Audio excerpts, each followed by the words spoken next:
B'viżjoni ta' Gvern Laburista, proġett li beda f'nofs is-sena 2016 tlesta f'perjodu ta' naqas minn sentejn u diġà qed jagħti nifs ġdid lil kull min jgħaddi bil-karozza minn fuq il-flyover tal-Kappara.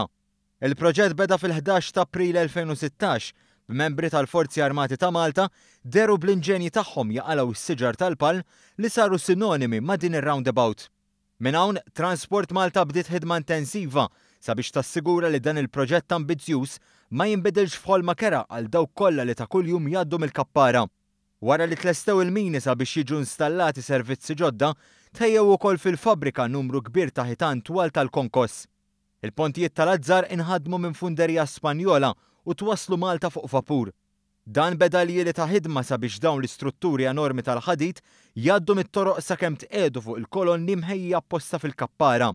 Il-flyover tal-Kappara bdiet tieħu l-forma tagħha wara li bdew jitqiegħdu ċ-ċankaturi rinforzati tal-konkos fuq it-travi tal-ħadid. Dan ix-xogħol tkompla sakemm tlesta t-tieni pont, fażi li ħadet inqas miż-żmien stipulat. Il-ħidma mxiet taż-żona ta' taħt il-pontijiet fejn inbnew toroq ġodda li jaqdu triq reġjonali ma' San Ġwan u l-Gżira. Għal dan il-proġett intużaw 3000 metru kubu ta' konkos u 16 il-pont tal-Azzar pis totali ta' 530 tunnellata. Ġew installati 2 kilometri ta' barikati u soundproofing b'diżinn apposta li jassiguraw sigurtà għas-sewwieqa inkluż dawk tal-muturi.